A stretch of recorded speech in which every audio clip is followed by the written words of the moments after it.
Sergey Vysotsky is back with you, and today we're diving into a very interesting question: why are there so many do-gooders on social media offering to make you a millionaire? They are ready to do literally anything just to see you get rich. At the same time, the investment amounts range from $100 to a couple of $1,000s, and the promised return is nearly 50 to 100% APY. Let's start with the fact that such get-rich-quick offers are actually a test of your critical thinking skills. And whether you have a college degree or not doesn't matter here. The only thing that matters is your ability to analyze facts and question everything. Let's look at the reality that there are tons of investment funds in the world managing massive amounts of capital. For them, an annual return of 7 to 9% is considered excellent. Yes, there are high-risk funds with much higher returns, but in your case, you are being offered an easy, straightforward, and guaranteed method, right? Think about it: if there was a reliable way to make 50% a year, wouldn't serious investors pour their money into it? And your laughable investment sum, let's call it that for now, would be completely unnecessary here. If such a method existed, investors would just use leverage, borrowing money from a bank at 5 to 10% annually and keeping all the profits for themselves, rather than sharing it with social media followers. The conclusions, as they say, are obvious. So why are there non-stop offers coming from everywhere to make you filthy rich by investing in crypto or real estate in Dubai? There could be many reasons, of course. But I'll give you a fairly simple, highly simplified example so you can grasp the core idea behind this mechanism. Imagine you've invented a new cryptocurrency and decided to get fabulously wealthy off it. To the die-hard fans of digital assets, let me say right away, this example is chosen just to illustrate the situation and explain what the catch is. And we are not going to dive into the theory of but there are utility tokens and pegged assets, etc., because we are talking about completely different things here. Back to our example. We tell everyone that this is a great investment and soon these crypto assets will skyrocket in value. You just need to invest right here, right now, and make a fortune. Let's assume you succeed. We find interested people who buy these electronic junk securities from you. I've explained why they are exactly that in previous videos, and if you disagree, you can state your case to the US SEC, go teach them a lesson in the comments. In global practice, there is a clear legal filter that separates a regular commodity from a security. It's called the Howey Test. The thing is, most of the offers from these kind experts are a textbook illustration of it. The criteria are as follows. Investment of money: you are handing over your real funds. Common enterprise: your money is pooled with the money of other participants to achieve a shared goal. Expectation of profit: you are buying the asset not to use it, but to make money. Efforts of others: the profit is to be derived solely from the efforts of the promoters or third parties, not from your own actions. If you invest money in a project where you are promised a profit entirely due to the genius of the developers or marketing, congratulations, you're looking at an investment contract. According to US law, such contracts must be registered and comply with specific rules designed to protect investors. This registration removes the anonymity of the founders and introduces criminal liability for manipulation, such as price fixing. And if there is no registration, what you have in front of you is not innovation, but the illegal sale of unregistered securities. That's exactly why the SEC is so relentless. They don't see new technologies, they see a tale as old as time, an attempt to sell promises disguised as assets. If your so-called cryptocurrency is built on a classic system, at first you hold the bulk of the digital tokens, then crypto miners join in, but after a while, the available supply of digital tokens stabilizes and increases only marginally.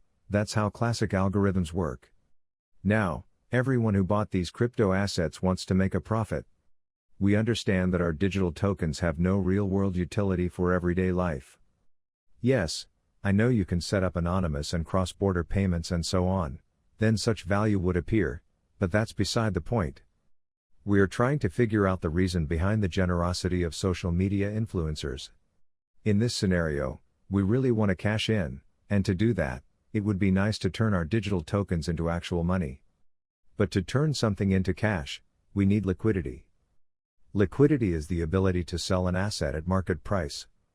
If you hold a massive amount of junk tokens, you can't just hit the sell button and get millions, because there needs to be enough buyers on the other side of the trade willing to buy them. If there are no buyers, there's no one to sell to, and if there are too few, the price will simply crash. That's when we start attracting everyday retail investors who have only read about digital markets in the news, telling them that this crypto will keep going up and bring in fabulous returns. In reality, we just want new players to come in and bring their money, which we will happily exchange for our digital tokens.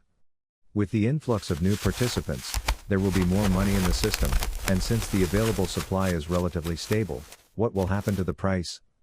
Exactly what we're counting on.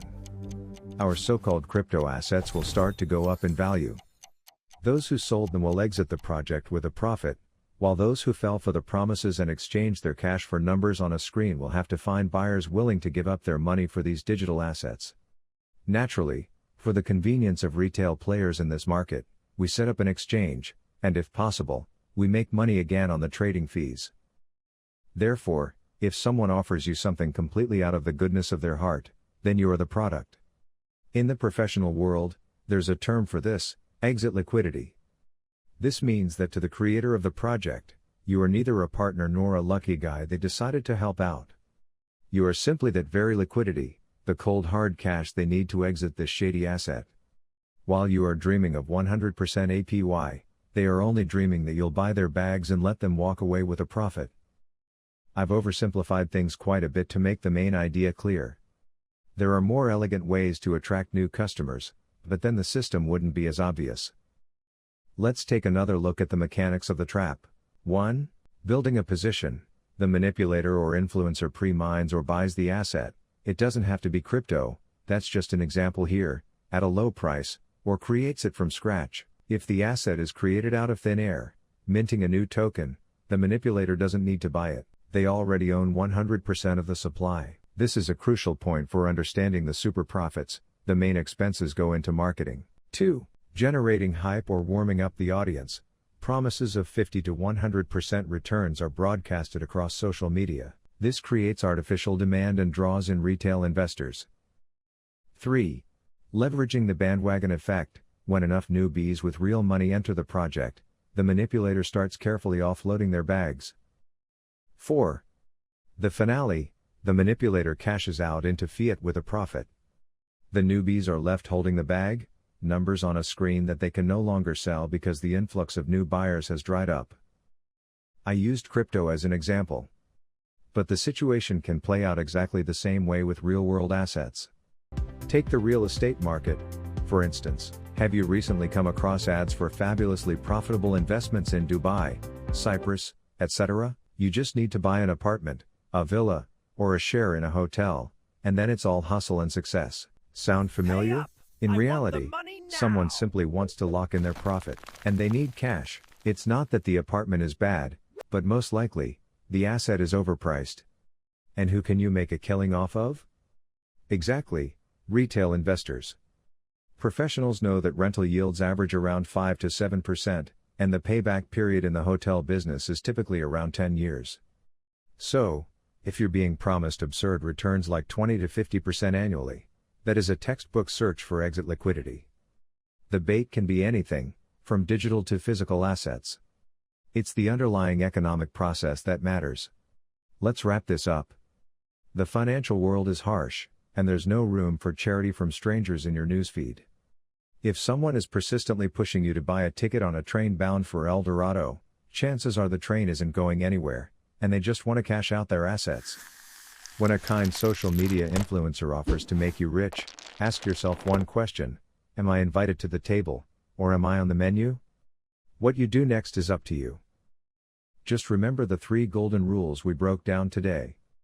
Look for leverage. If a scheme is reliable and yields 50%, serious capital will quietly take it for itself without sharing it with you. Apply the Howey Test. If your profit relies solely on the genius of others, it's not an investment, it's the illegal sale of promises. Check the liquidity. Always ask yourself if you are the fuel for someone else's exit strategy. Critical thinking is the only asset that cannot be devalued or turned into someone else's exit liquidity. So next time you see another video preaching hustle and success, just remember our conversation today. Subscribe to the channel and don't miss out on new videos. See you next time.